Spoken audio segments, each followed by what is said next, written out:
Hi, I'm Deborah Poff from Mount St. Vincent University Women's Studies program. As many of our viewers are aware, we have begun a Women's Studies lecture series.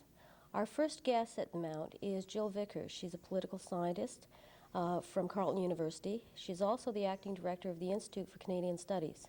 Jill has been involved in feminism and in the political system for quite some time. We're going to ask her some questions about feminism and politics.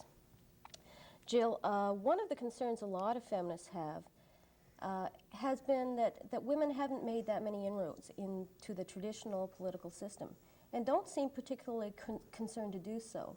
Can you give any reasons why? Is this a concern for you? It's certainly a concern for me. I think we're a little schizophrenic about the issue. On the one hand, we'd really like to see 52% of the people sitting in the House of Commons being in female bodies. By contrast, however, a lot of us are somewhat alienated from mainstream politics, and let's be honest, a lot of us find mainstream politics just plain dull, not nearly as interesting or exciting as women's politics as we've come to develop it. So I think I'm probably as torn and schizophrenic on the issue as many other women are. Certainly we want more women in the House of Commons. We need more women in the House of Commons. But we're not that interested in mainstream politics either. You say many women find the mainstream or mainstream political system dull. Is that good enough? Can one opt out because they think it's dull? What can women do to change the system? Should they be trying to change the system from inside the system? Of course we can't opt out, because whether we like it or not, the key decisions that govern our lives and could destroy our lives are still being made within the mainstream arena. I think it is extremely important, therefore, that we persuade as many women as we can to make that plunge into mainstream politics. The difficulty is the price of admission is pretty high for a lot of women who move into political parties in particular, but not only political parties, into unions and other organizations where mainstream politics is done. It means that frequently you have to become one of the boys.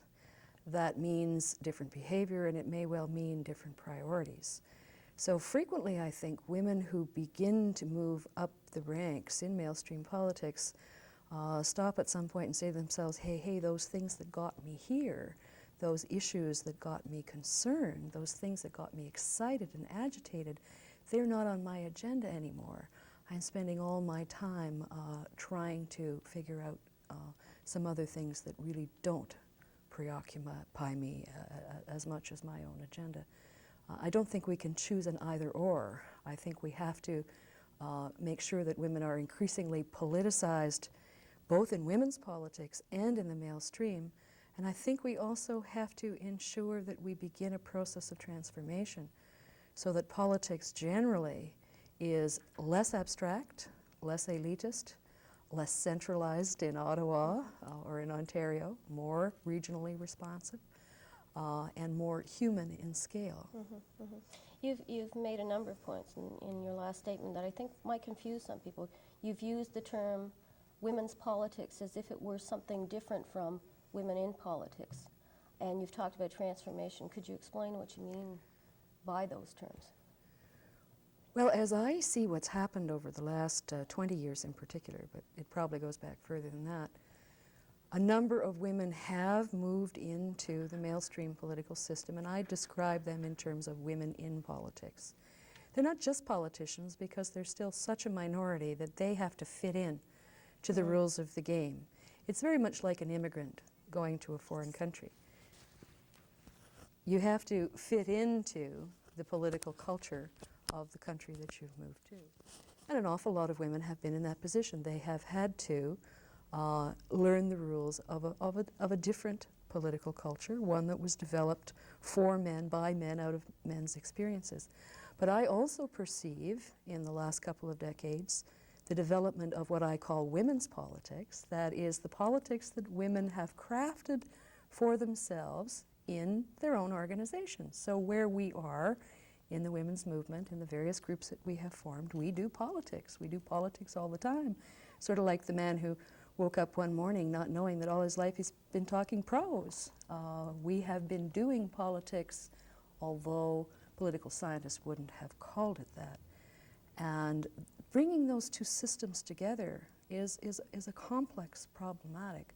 It's one I think is going to take a very long time to fully occur, because far more women, I think, today are interested in and feel at home in the realm of women's politics than feel comfortable knocking on the doors of the House of Commons. Right, right.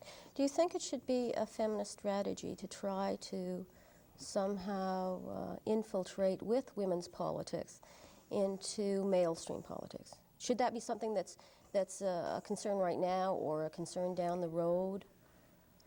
Well, we're in a position of always having to do everything at the same time. There isn't an either-or strategy. We have to be willing to support women who go forward as candidates for political parties.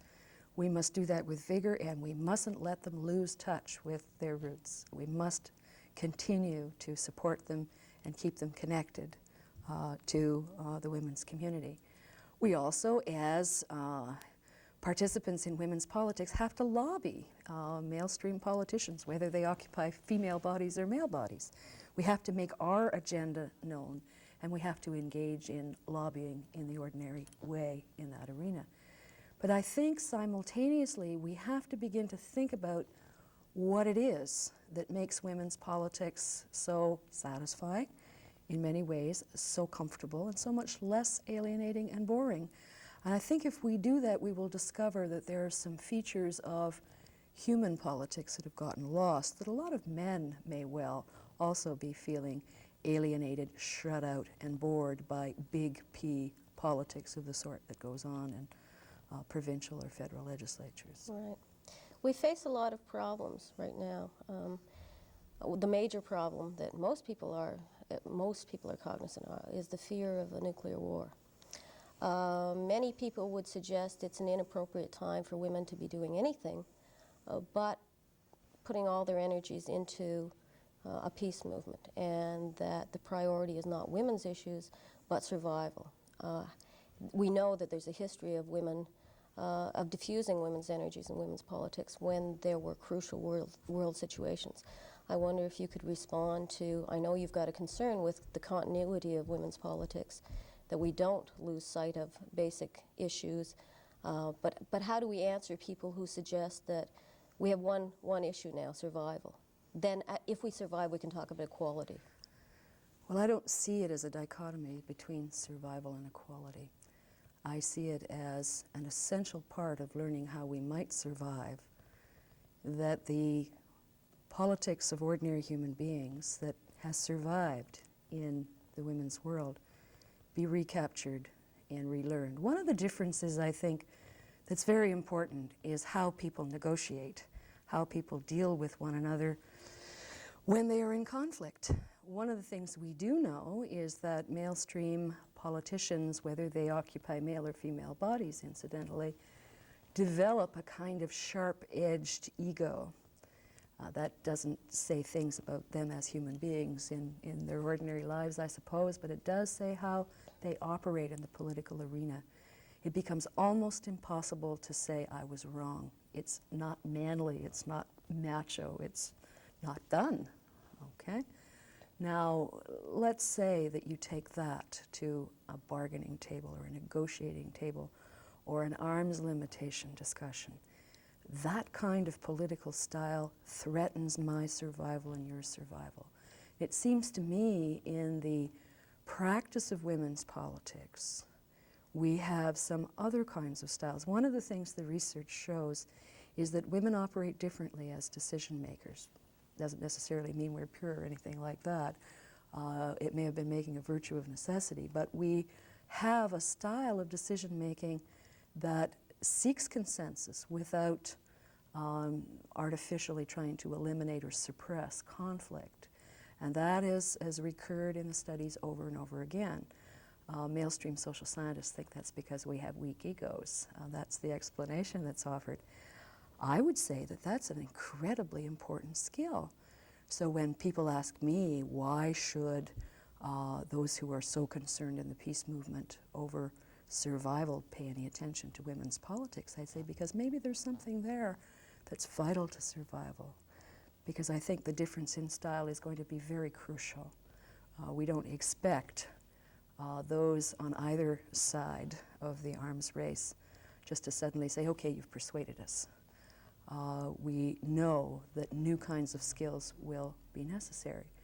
And I would hope, if we survive the dinosaurs, that the new generation of men and women will have had some influence from new styles. I think they're probably very old styles, actually, but newly discovered, rediscovered styles of doing politics that I find alive and well in the women's movement today. Right, right. How do you feel about the present political system? How do you feel about the women cabinet ministers? Do you feel that we've made any progress, or are they what you call... Fondue? Yes. What? Well, I think it's a mixed picture, and I wouldn't want to judge prematurely in terms of the length of time that people are there.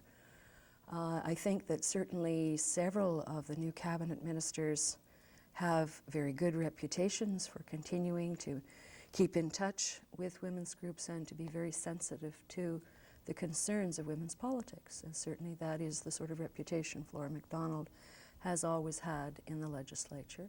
And several of the ministers elected from Quebec also come with very good ties and credentials. However, one of the things we have to understand is that the structures of political systems constrain people. Party loyalty isn't just something you wear on your sleeve.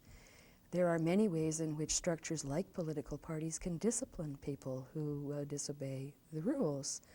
And of course, one of the ways is to remove you from your cabinet portfolio. Another way is to ensure that you don't get your nomination the next time out.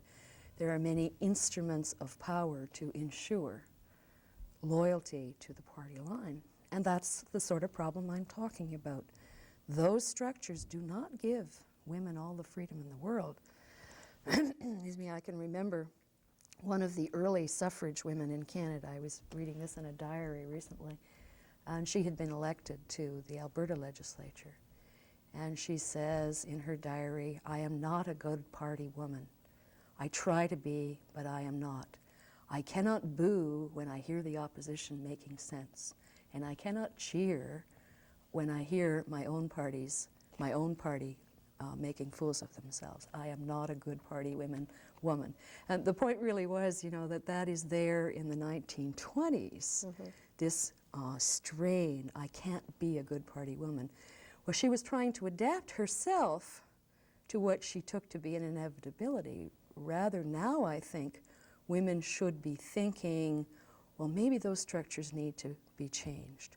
Why should the opposition boo when the government's making sense? Or why should you have to applaud the folk on your own side of the house when they're making fools of themselves? Well, that's the way the current system works.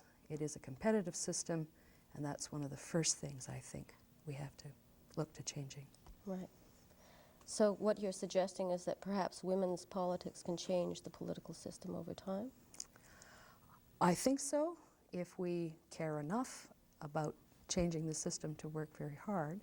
I guess I'm concerned about survival, too. I think we have to change it. Thank you, Jill. I've been talking with Jill Vickers from Carleton University. I hope you'll stay tuned over time and have the opportunity to share with us as we bring more eminent Canadian feminists to you, to Halifax and the area. Thank you.